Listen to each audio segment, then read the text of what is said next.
5 বছরের সংসারও টিকলো না, আর 1 বছরের ভালোবাসাও টিকলো না। তা বলে কি কোনো মানুষ ভালোবাসতে পারবে না? কোনো মানুষের মনে প্রেম থাকবে না? কি বলো বন্ধুরা? তো আজকে এইটা নিয়েই আমার ভিডিও, এবং বুঝতেই পারছো কথা বলতে এসেছি অবশ্য করি টিনুকে নিয়ে। টিনুর 5 বছরের সাংসারিক জীবন এবং 1 বছরের ভালোবাসা, এটা ঠিক কেন টেকেনি, এটার জন্য কে বা কারা দায়ী, সেটাতে তো আমি পরে আসছি। প্রথমে আসি আজকের ভিডিওয়। আজকের ভিডিওতে দেখা গেছে টিনু তোমার ওই সঙ্গী, যেটা ওর বন্ধু ছিল, তার ছেলের জন্মদিনে আর কি গেছে। তো সেটা কিন্তু শ্যুট করেনি, ভালোই করেছে, কারণ শ্যুট করলে এটা নিয়ে অনেক বেশি কাটাছেঁড়া হতো। তার আগে ওর নয়ডার দাদা আজকে ফেরত গেল, এবং নয়ডার দাদা ফেরত যাওয়ার সময় মোটামুটি ক্যামেরাটি অন করে একদম দাদার খাবার থেকে তৈরি করা থাকেন, দাদার একদম পুরো পিছন পিছন গেছে। কিন্তু দাদা একটিবারের জন্য বলল না যে তোমরা একবার যেও, তাই না? মানে বুঝেই গেছে যে এরা যদি যায়, মানে ও আর অমাবস্যা, মানে টিনু আর অমাবস্যা যদি একবার যায়, তাহলে মোটামুটি ওখানে 1 মাস কাটিয়ে আসবে। সেই ভয়ে কিন্তু দাদা একবারও তাদের বলল না, মানে আমরা তো দেখলাম না ক্যামেরার সামনে, যে তোমরা যেও, ঠিক আছে। তো এবারে ও তার দাদা চলে গেল। দাদা যতক্ষণ যাচ্ছে ততক্ষণও সেটাও একটা ছ্যাবলামির বিষয়, সেটাও সমস্ত কিছু, এদের তো সবটাই একটু বাড়াবাড়ি, তাই না? তো তারপরে টিনু বলল যে আমার বন্ধু ওই সঙ্গীর জন্মদিন আছে ছেলের, তো সেখানে যাব, ওরা এসে নিমন্ত্রণ করে গেছে। তো সেখানে ছেলের জন্মদিনে গেল, অথচ কিছুই শ্যুট করেনি, ঠিক আছে। এটা কেন করেনি ভগবান জানে, হতে পারে এটা নিয়ে কাটাছেড়া হবে সেজন্য করেনি। যেহেতু একটা সময় এই সঙ্গী এইটা নিয়ে অনেক কিছু হয়েছিল একদম এদের শুরুতে। তো এবারে টিনু বলতে বসলো আসল কথা, তার আসল বক্তব্য। ইদানিংকালে আমরা প্রত্যেকেই দেখছি যে বাচ্চার বাবা টিনুকে মোটামুটি প্রতিনিয়ত বা ভিডিওতে কিন্তু বলতে পারে পোক করে যাচ্ছে, এবং ওটা নিয়ে কথা বলছে, কখনো লাইফার প্রেম কাহিনী, কখনো বা ওর বাবার প্রেম কাহিনী, ওর মায়ের প্রেম কাহিনী, তারপর ওর টিনুর ভয়েস রিভিল করছে। তো স্বভাবত টিনুকে বেচছে, ঠিক আছে, এটা পরিষ্কার। এটা তো আমি বলেছি যে বাচ্চার বাবা যেটা করছে সেটা খুবই ভুল কাজ করছে। টিনু এবার বলছে যে কেউ যদি এতদিন পরও আমাকে ভুলতে না পারে, তাহলে কি করা যায়? আচ্ছা, ওর বক্তব্য হচ্ছে ওর 5 বছরের সাংসারিক জীবন যেটা নাকি ধোঁকা ছিল। তো আমার খুব মনে পড়ছে, সত্যি কি ওর 5 বছরের সাংসারিক জীবনটা, মানে ওকে কি ওর হাজব্যান্ড ধোঁকা দিয়েছিল, নাকি ও উল্টোটা করেছে, ওর হাজব্যান্ডকে ধোঁকা দিয়েছে, তাই না? কারণ ও তো শ্বশুরবাড়িতে থাকাকালীনই ফখলুর সঙ্গে সেক্স চ্যাট করছিল, তার মানে ও শ্বশুরবাড়িতে থাকাকালীনই ফখলুর সঙ্গে সম্পর্কে জড়িয়ে পড়েছিল। তাহলে চিট কে কাকে করলো? ওর হাজব্যান্ড ওকে করলো, নাকি ওর হাজব্যান্ডকে করলো? তাহলে এই কথাটা কি করে আসছে, তাই না? এটা মুখে বললেই তো হবে না, ওর কুকীর্তি কিন্তু গোটা ওয়াইটি জানে। কাজেই কাকেও ভুল বোঝাচ্ছে, কাকেও ভুল বোঝাচ্ছে। হতে পারে কিছু নতুন অডিয়েন্স হয়তো যোগ দিয়েছে ওর চ্যানেলে, এবং তারা হয়তো ওকে হয়তো জিনিসটা জানবে না, কিন্তু ও কিন্তু ওর হাজব্যান্ডকে চিট করেছে, এবং চিট করে কিন্তু শ্বশুরবাড়ি থেকে বেরিয়েছে, নিজের সন্তানকেও কিন্তু ছুঁড়ে ফেলে দিয়েছে, ঠিক আছে। একবারও কিন্তু আমি দেখলাম এই কথাগুলো যখন বলছে, একবারও কিন্তু নিজের সন্তানের কথা আসছে না। কি আশ্চর্য না, ও নাকি আবার মা। তো যাই হোক, এবারে সেইটা গেল, এবং তারপরে নাকি ও যাকে ভালোবেসেছিল, মানে একদম স্বীকার করে নিচ্ছে, কোনো লাজ লজ্জা শরম কিচ্ছু নেই। মানে দেখলাম কেউ তার কমেন্ট সেকশনে কমেন্টস করেছে, সত্যি তোমার লজ্জা নেই একদম। ও যে কতটা নির্লজ্জ সেটা তো আমরা এতদিনে মোটামুটি বুঝেই গেছি। তারপরে ও নাকি যাকে ভালোবেসেছিল, তারপরে না, সংসারে জীবনে থাকার সময় ও যাকে ভালোবেসেছিল, সে নাকি ওকে ধোঁকা দিয়েছে। সে ওকে ধোঁকা দিয়েছে মানে সেও টাকা পয়সা লুট করেছে, ঠিক আছে। তো তুমি কি করেছো তোমার হাজব্যান্ডের সঙ্গে সেটা তো সে ভালোই জানে না, সেজন্য তোমার সঙ্গেও সে সেম জিনিসই করেছে, এটাই হতে পারে।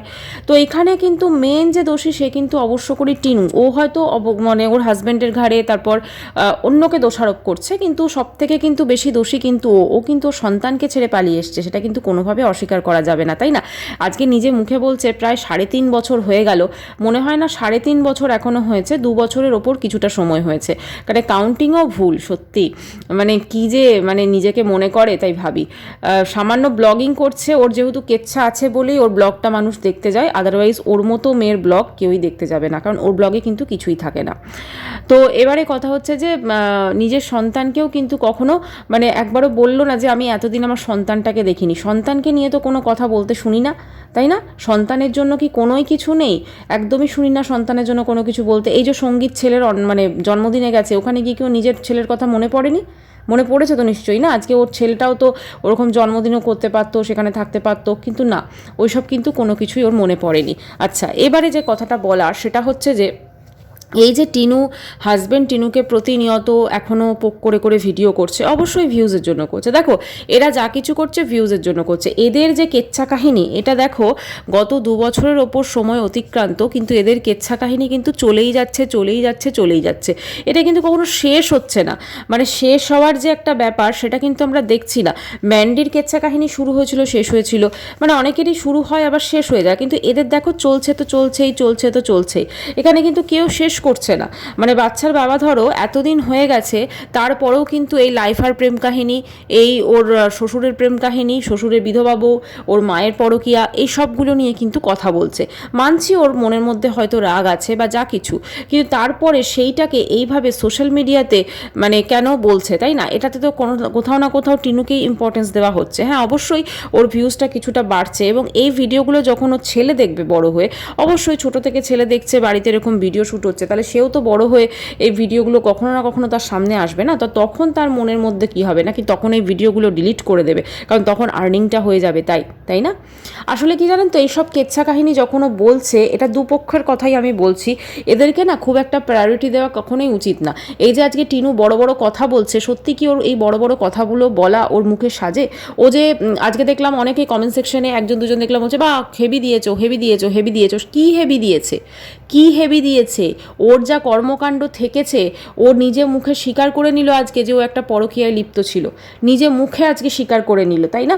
একটা স্বামীর থেকে এতটাই অত্যাচারিতা ছিল, এতটাই স্বামী ওকে চিট করেছিল যে ও বেরিয়ে সঙ্গে সঙ্গে একটা পরকীয়ার মতো সম্পর্কে জড়িয়ে পড়ে, তাকে বিয়ে করে এবং তার সাথে হানিমুনে চলে যায়। এরকম তো কখনো হয় না, তাই না?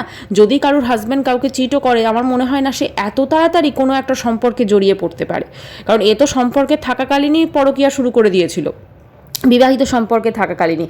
কাজে এ কাকে বোকা বানাচ্ছে, এমন বসে বসে বড় বড় কথা বলে, মানে সামান্য ওই কেচ্ছা দেখিয়ে ছ্যাবলামি দেখিয়ে ব্লগ করছে, তাও তো এখন ভিউজটা ভীষণই ডাউন হয়ে গেছে। তো মানুষজন দুটো একটা মানুষজন দেখতে যাচ্ছে বলে নিজেকে বিশাল কিছু একদম সেলিব্রিটি ভেবে নিয়েছে, কিন্তু ও তো অ্যাকচুয়ালি যে কী, ও যে কী করেছে সেটা তো প্রত্যেকটা মানুষ জানে, ওয়াইটি যারা ওর ব্লগ দেখেছে, তাই না? কিন্তু এই সমস্ত অসভ্যতামিগুলোকে মানুষ কিন্তু দেখেছে এবং সহ্য করেছে, এবং অনেকে ভুলেও গেছে। তো এইগুলো দেখে ওর যে মানে প্রত্যেকটা মানুষের মনে ওর যে ভাবমূর্তিটা আছে, সেটা তো অবশ্যই প্রত্যেকে জানে যে ও কেন সংসার ছেড়েছিল, ও পরকীয়া করে সংসার ছেড়েছিল, সেটা প্রত্যেকে জানে। এবং ওর মায়ের যে কিছু গড়বড় আছে সেটা ওর বাবা ফেসবুকে পুরো ক্লিয়ার করে দিয়েছে যে হ্যাঁ এই গড়বড়টা আছে, ঠিক আছে? খালে এখানে ও কাকে বোকা বানাতে বসেছে। এখন তো নয়টার দাদাকে তো ডেকে মাংস ভাত সবই খাওয়ালো, কিন্তু নয়টার দাদা একবারও যাবার কথা বললো না, ঠিক আছে? মানে অন ক্যামেরা তো বলেইনি, আমার মনে হয় না এমনিও বলেছে, কারণ নয়টার দাদা খুব ভালো করে জানে যে ওরা যদি আবার ওখানে পৌঁছে যায় আবার 1 মাস, ঠিক আছে? এটা কিন্তু কেউই চাইবে না। তাই যতই নয়টার দাদাকে অয়েলিং করো না কেন, নয়টার দাদা কিন্তু ভুলেও আর তোমাকে যাবার কথা বলবে না, এটাই হচ্ছে কথা। আচ্ছা, এবারে ও পুক্কুকে নিয়ে এখন যেহেতু ওর বৌদি নেই, মানে ওর বৌদি তো এখন বাপের বাড়িতে গেছে ভোটের জন্য, তো যেহেতু বৌদি নেই সেজন্য এখন পুক্কুকে নিয়ে পুক্কু মাথায় তেল দিয়েছে, পুক্কু এই করছে, পুক্কু এই করছে, মানে পুক্কু মানে অ্যাকচুয়ালি তো কন্টেন্টের অভাব, সেরকম কীরকম মানে সেরকমভাবে তো দেখাবার কিছু নেই না, দেখাবার কিছু থাকলে তো সেই জিনিসটা আসে না। আর এটা যে এরা যে সত্যি কথা এই বাপের বাড়ির ফ্যামিলি যে কতটা অসভ্য এবং অভদ্র, আরও একটা ব্যাপারে আজকে বোঝা গেল। ওরা যে জন্মদিন খেতে গেছিলো ওই সঙ্গীর বাড়িতে, তো ওর দাদা যখন ফিরছে দেখছি মানে শার্টটা খুলে ফেলেছে। মানে নর্মালি কি হয়, কোনো ভদ্র মানুষের গরম লাগুক কি যাই লাগুক, আসলে ও তো খালি গায়ে থেকে অভ্যস্ত, ও জামা কাপড় পরার অভ্যেস নেই লাইফার, তো সেই জন্য দেখলাম শার্টটা খুলে ফেলেছে, ঠিক আছে? মানে কীরকম অসভ্যের মতো লাগছে। মানে এরা মানে সত্যি কোনো ভদ্র সমাজে থাকার উপযুক্ত বলে আমার মনে হয় না, মানে এদের যে আমি মানে দেখি রঙ্গ। কারণ নর্মাল একটা বাড়িতে কিন্তু সত্যি এরকম হয় না, না আছে এদের কোনো কালচার, না আছে এদের কোনো রুচি। এদের খালি কি করে মানে পরের বাড়িতে গিয়ে পড়ে থাকবো, এখন তো কেউ পাত্তা দেয় না। কদিন আগে তো মামা বাড়ি গেল, ওই বাড়ি গেল হলো, আর দাদা মানে এখন 9টার ওই যাবার জন্য রেডি ছিল, ঠিক আছে? আবার বলছে আমি আর মা দাদাকে ছাড়তে যেতাম শিয়ালদাতে, কেন তোমাদের যাওয়ার কি দরকার? ওটা কি কন্টেন্ট হতো একটা নাকি? তোমাদের যাওয়ার তো কোনো প্রয়োজন নেই শিয়ালদাতে ছাড়তে, ওখানে তোমার দাদা গেছে, এটাই ঠিক আছে, তোমাদের আবার যাওয়ার কি দরকার আছে? মানে কতটা মানে কি বলবো, অ্যাকচুয়ালি শিয়ালদা অবধি গেলে দাদা যদি বলে হ্যাঁ তোরা আসিস কিছুদিন পরে, অবশ্যই ভদ্রতার খাতিরে মানুষ বলবে। তো যাই হোক, দাদাও বুঝতে পেরে গেছে যে এদের থেকে যত দূরে থাকা যায় ততই ভালো, সেই জন্য সেইভাবে কিন্তু দাদাকে আমরা এবারে দেখিনি খুব একটা স্বতঃস্ফূর্তভাবে ওদের সাথে করতে বা করতে, ঠিক আছে? কারণ দাদাও বুঝে গেছে যে আমাকে এখানে আসতে বলেছে, আমাকে দুদিন একটু ভালো মন্দ খাওয়াবে, তারপরে আবার ওর মা দেখলাম টাইটেল দিয়েছে মাকে ছেড়ে ছেলে চলে গেল। বাবা, নিজের ছেলেও বোধহয় এত গুরুত্ব দেয় না, তাই না? মাকে ছেড়ে ছেলে, এখন তো মা হবেই, কারণ এখন তো মা তো আবার বলছে আমাকে দিল্লি নিয়ে চল, আমি দিল্লিতে গিয়ে আবার তোদের ওখানে 1 মাস পরে থাকবো, ঠিক আছে? আবার দিল্লি ঘুরবো, আবার আমি জিন্স টপ পরে ওরকম গিয়ে ছবি তুলবো, কারণ মায়ের তো এখানে পোষাচ্ছে না, তাই না? গ্রামাঞ্চলে তো মায়ের পোষাচ্ছে না, মায়ের একটু শহরাঞ্চলে থাকার অভ্যাস, তো মা তো এবার ওখানে গিয়ে জিন্স টপ পরে একদম ছবি টবি তুলবে, তা বল আমাকে নিয়ে চল। তো এইটার জন্যই কিন্তু অ্যাকচুয়ালি ওরা দাদাকে ডেকেছিল, না হলে ওই মিন্টো দাদাকে ডেকে এরকমভাবে আপ্যায়ন করার খুব একটা কারণ আমি দেখতে পাচ্ছি না, ঠিক আছে? অবশ্যই সেখানে হয়তো ওদের বাড়ি থেকেছে, করেছে, কিন্তু আবার যাতে যেতে পারে সেই জন্যই কিন্তু এতটা মিষ্টতা, সেই জন্যই ছেড়ে চলে যাচ্ছে, বুঝলেন তো? আচ্ছা, এত মানুষজন এত কমেন্ট সেকশনে কোশ্চেন করছে তোমার বাবা কোথায়, তোমার বাবা কোথায়, তোমার বাপি কোথায়, তোমার বাপি কোথায়, একবারও এদের মুখে কোনো রা কাটতে শুনেছেন? একবারও না। অথচ যে সম্পর্কগুলো মানুষ জানতে চাইছে না, যেমন এই ওদের মিন্টু দাদা মানে সম্পর্ক বা যে কোনো, সেগুলোকে নিয়ে একদম মানুষকে একদম পুরো মানে বলছে তো বলছে, কিন্তু অথচ ওর বাপি কোথায় সেটা বলতে পারছে না, কারণ বাপি কোথায় সেইটা বলার মুখ তো নেই, তাই না? কারণ বাপি বীতশ্রদ্ধ হয়ে সংসার ছেড়ে চলে গেছে। আমি এটা বিশ্বাস করি না যে ওর বাপি আর একটা বিয়ে করেছে, যেটা বাচ্চার বাবা বলেছে, কারণ বাচ্চার বাবা হয়তো এটা মানে প্রতিহিংসা পরায়ণ হয়ে বলেছে, কিন্তু আমার মনে হয় না ওর বাপি আর একটা বিয়ে করেছে। তিনি বীতশ্রদ্ধ হয়ে সংসার ছেড়ে চলে গেছেন, এটা একদম সঠিক কারণ। আর হচ্ছে ওর মাও নিশ্চয়ই কোনো পরকীয়ায় লিপ্ত আছে সেই জন্য, কারণ ওর মা কিন্তু এখন মেয়ের সঙ্গে শোয় না, ঠিক আছে? ওর মেয়ের সঙ্গে শোয় না, মা এখন ওপরে শোয় রাত্রিবেলা, কী ব্যাপার ভগবান জানে। তো এবারে কথা হচ্ছে যে এই যে জিনিসপত্রগুলো চলছে, এগুলো যে আমরা দেখছি, সত্যি কথা বলতে কি আর কিন্তু ওরা মানুষকে বোকা বানাতে পারবে না, এবং ওর কাছে কিন্তু আর সেইভাবে কোনো কন্টেন্ট নেই, ও খুব ভালো করে জানে। এই প্রতিদিন এই মানে এইবার দেখুন, ওই যে ওর দাদা এসেছিল, নয়টার দাদা, ওখানে কিন্তু রান্না ওর মা করছে, ঠিক আছে? এমনি টাইমে কিন্তু মা রান্না করতে পারে না, তখন মায়ের ঘাড়ে ব্যথা, পিঠে ব্যথা এগুলো হয়ে যায়, কিন্তু এখন কিন্তু মা রান্না করছে, কারণ খুব ভালো করে জানে টিনু ভালোভাবে রান্না করতে পারবে না, মানে যেগুলো হয়তো দাদাকে খাওয়াবে। তো কোথাও না কোথাও একটা জিনিসই বোঝা যাচ্ছে যে এরা মা মেয়ে দুজনেই সমান, এবং এখন শুধুমাত্র কন্টেন্টের জন্য এই আত্মীয় স্বজনদের সঙ্গে যে পীড়িত বলো বা এইগুলো বলো ইয়ে করে। কিছুদিন আগে ওই রীতা এসেছিল, ঠিক আছে, প্রায় 1 মাসের ওপর, তারপরে হচ্ছে এরা মানে যাকে পায় তাকে ওদের বাড়িতে এনে রেখে দেয় কিন্তু 2-1 দিন, ব্যাস সেটা নিয়ে তো একটা বিশাল ব্লগ হয়ে যাবে, তাই না? কিন্তু ব্লগের ভিউজ সত্যিই খুব ডাউন হয়ে যাচ্ছে, কারণ এত বড় একটা চ্যানেলের যদি ভিউজ এইটুকু হয় তাহলে আর্নিং কত হবে সেটা আমরা প্রত্যেকেই বুঝতে পারছি, এবং আর্নিং কম হলে, আর এখন কিন্তু খুব একটা প্রমোশনাল ভিডিও কিন্তু ওর আসে না, সেটা আমরা দেখতেও পাচ্ছি, খুব একটা প্রমোশনাল ভিডিও আসে না। আগের দিন দেখলাম একটা ফেস ওয়াশের ভিডিও বোধহয় এসছে, এবং সে বলে দিল আমার আগের ভিডিওটাতে অনেক ভিউজ এসেছিল সেই জন্য ওরা পাঠিয়েছে, মানে খুব একটা যে প্রমোশনাল ভিডিওর অ্যাড আসে না সেটা বোঝাই যাচ্ছে, কারণ দেখো এত কম ভিউজে কোনো কোম্পানি কিন্তু দেবে না তাদের প্রোডাক্টকে প্রমোশন করতে, ঠিক আছে? তো সেই জন্য ও সেভাবে পাচ্ছে না, খুবই কম ভিউজ আসছে এখন, মানে অনেক সময় তো আজকের ভিডিওটা বোধহয় 10Kও হয়নি, আমি যখন ভিডিওটা বানাচ্ছি মোটামুটি 10K হওয়ার জন্য 2 দিন টাইম লেগে যাচ্ছে একটা ভিডিওয়, মানে বুঝতেই পারছো যে ওর কীরকম কী চলছে, কীরকম কী সমস্ত কিছু চলছে, মানে ওর ক্ষেত্রে কিন্তু বলা যেতে পারে যত দিন যাচ্ছে তত কিন্তু মুশকিল বেড়েই যাচ্ছে। সেই জন্য ও যদি সময় থাকতে থাকতে নিজেকে পরিবর্তন করতো, ওই যে দিল্লি গেল, দিল্লিতে যদি ঠাম্মির কথা শুনে একটু চলতো, ঠিক আছে, তাহলে কিন্তু ওর জীবনটা আজকে সত্যিই অন্যরকম হতো এত কিছু করার পর। আর বাচ্চার বাবা যেটা করছে এটা অবশ্যই ভুল, ঠিক আছে, কিন্তু মানে বাচ্চার বাবাকে ও ভিক্ষা দিচ্ছে এরকম একটা ব্যাপারও বলছে, বাচ্চার বাবাকে নাকি ও ভিক্ষা দিচ্ছে, ওর ছেলেটা যে ওখানে আছে সেটা সত্যিই ও ভুলে গেছে, মানে ছেলেকে কমেন্ট সেকশনে জিজ্ঞেস করো ছেলের কথা, নিজের বাপির কথা, মানে এদের কাছে এই সম্পর্কগুলোর কোনো ভ্যালু নেই, বুঝলে তো? যত সেই বাইরের সম্পর্কগুলোর ওদের কাছে বেশি ভ্যালুয়েবল, এই সম্পর্কের কোনো দাম নেই।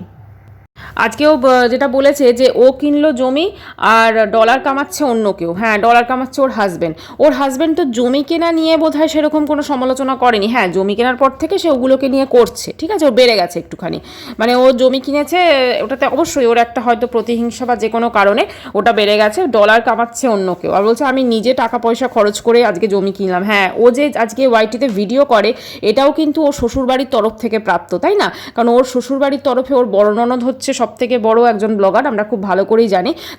তার ভাই হচ্ছে ওর হাজব্যান্ড, আর সেখানে থেকেই কিন্তু আজকে ব্লগিং করাটা শিখেছে। এটা কিন্তু কোনোভাবেই অস্বীকার করতে পারবে না, তাই না? এটা শিখেছিল বলেই তো আজকে এত কিছু নোংরামি করার পরও মানে ইউটিউবে দুটো ছ্যাবলামি করে ব্লগিং করে খেতে পাচ্ছে। সত্যি কথা, খেতে পাচ্ছে আর ওই বাপের বাড়িতে থাকতে পারছে। আর কে একজন লিখেছে দেখলাম, একদম সঠিক লিখেছে, তোমার ভবিষ্যৎটা কি, তুমি লোকের ভবিষ্যৎ নিয়ে বলছো? একদমই তাই। সত্যি কথা, ওর নিজের ভবিষ্যৎ কি বলুন তো? ওর তো নিজের কোনো রকম কোনো মানে সেরকমভাবে জমি তো কিনেছে, জমি কেনার পর তো এমনি জমিতে পড়ে থাকতে পারবে না, সেখানে একটা বাড়ি করতে হবে, তাই না? এক কামরার ঘর হলেও করতে হবে, তবে তো গিয়ে সেখানে থাকতে পারবে। ওর ভবিষ্যতে ওর সঙ্গে কে থাকবে? ওর ওই দাদা যে সবসময় মানে বোনের পয়সায় খায়, ও দাদা তো নিশ্চয়ই ওকে সঙ্গ দেবে না, তাই না? তখন তো ওর ব্লগিংও করতে পারবে না, তখন ছ্যাবলামিও করতে পারবে না। তাহলে ওর ভবিষ্যৎটা কি? আমার মনে হয় নিজের দিকে দেখে তারপরে অন্যের দিকে আঙুল তোলা উচিত। হ্যাঁ, অবশ্যই বাচ্চার বাবা যেটা করছে সেটা ভুল করছে, কিন্তু কিছু কিছু বড় বড় কথা এমনও বলছে যেগুলো সত্যি ওর মুখে সাজে না। ও যে কর্মকাণ্ড করে রেখেছে সেটা গোটা ওয়াইটি জানে। ও কাকে বোকা বানাচ্ছে, কাকে বোকা বানাচ্ছে? ওর সম্পর্কগুলো আজকে ও সোশ্যাল মিডিয়াতে কিভাবে স্বামীকে ছেড়ে সন্তানকে ছেড়ে পরকীয়া করতে হয় সেটা মানুষকে শিখিয়েছে। যাই হোক, অনেকে বুঝতেও পেরেছে তার পরিণতি কী হয়। ভিডিওটি শেষ করছি। চ্যানেলটি ভালো লাগলে অবশ্যই সাবস্ক্রাইব করবেন আর হাইপ করে দেবেন।